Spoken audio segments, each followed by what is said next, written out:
শুভ সন্ধ্যা বন্ধুরা, রান্নার নতুন আর একটা ভিডিওতে তোমাদের অনেক স্বাগত। তো আজকে দেখো, ছোলার ডালটাকে আধ ঘন্টা ধুয়ে ভালো করে ভিজিয়ে রেখে প্রেশার কুকারে নিয়ে নিয়েছিলাম।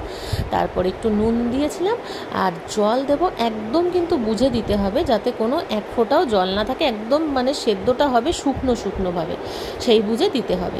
আর এদিকে দেখো কী কী ধনে জিরে, তারপরে শুকনো লঙ্কা আর গোটা গরম মশলা ভেজে নেওয়া হয়েছে কাঠখোলায়, আর তার সাথে তেজপাতা দিয়ে, তার সাথে চিনি দিয়ে একটা সুন্দর মিহিন পেস্ট বানিয়ে নিচ্ছে মা শিলনোড়াতেই বেটে। কারণ এই পেস্টটা না মিক্সিতে এইটুকুনি দিলে ভালো হবে না, একটু বেশি লাগে। তা আমাদের করবো যে পরিমাণে সেইটুকুনি তো মশলা লাগবে। আর এদিকে দেখো ডালটা খুব সুন্দর মাখো মাখো সেদ্ধ হয়ে গেছে।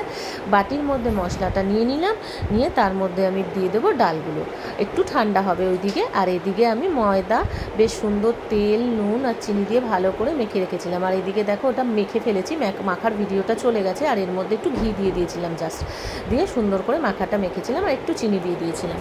এবারে দেখো ময়দাটা এরকম ভালো করে গোল করে ওর মধ্যে পুরটা নিয়ে নেব, নিয়ে সুন্দর করে এইভাবে ভাঁজ করে নেবো। এটা আমার শাশুড়ি মা করছে, তো আমি ভিডিওটা করছিলাম।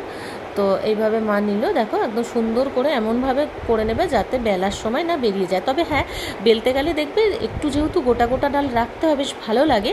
সামান্য গোটা, মানে শক্ত নয়, কিন্তু মাখার সময় একটু গোটা গোটা ডাল থেকে যায়, দেখবে ওইগুলো বেশ দেখা যায়, সুন্দর লাগে। তো ওইভাবে বেলে একদম ছাকা তেলে ভেজে নিতে হবে, বেশ ফুলকো ফুলকো হয়ে ফুলে উঠবে। দারুণ টেস্টি হয় বন্ধুরা খেতে, কিন্তু করতেও বিশেষ ঝামেলা নেই আর খেতেও দারুণ লাগে। আর তোমরা চাইলে এটা ছাকা তেলে না ভেজে পরোটার আকারে খেলেও খুব ভালো লাগবে, যদিও আমি সেটাই খেয়েছি, কারণ আমি ছাকা তেলে ভাজা খাই না।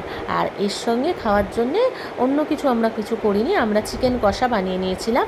আমাদের ইচ্ছাই ছিল যেটা আমরা চিকেন কষা দিয়ে ডালপুরিটা খাবো। অনেকে আছে যে ছোলার ডাল বা নিরামিষ কিছু দিয়ে খেয়ে থাকে। যদি নিরামিষ যারা খাবে তারা অবশ্যই ছোলার ডাল হোক, যে কোনো নিরামিষ আলুর দম হোক খেতেই পারে। আমরা চিকেন কষা করেছিলাম, দিয়ে খেয়েছি। আর যাই হোক, চিকেন কষার রেসিপি আর তোমাদের সঙ্গে শেয়ার করলাম না, কারণ তো রেসিপি তো আগেই অনেকবার শেয়ার করেছি এগুলো। আর দারুণ খেতে হয়েছিল বন্ধুরা, তাই তোমাদের সঙ্গে শেয়ার করলাম। ছোট্ট ভিডিওটা কেমন লাগলো তোমাদের অবশ্যই কমেন্ট করে জানাবে। আর যারা এখনও আমার চ্যানেলটি সাবস্ক্রাইব করোনি বা পেজটি ফলো করোনি, অবশ্যই তারা ফলো করে নিও, সাবস্ক্রাইব করে নিও। আর সবার সঙ্গে আবার নতুন ভিডিওতে দেখা হচ্ছে। টাটা সবাইকে।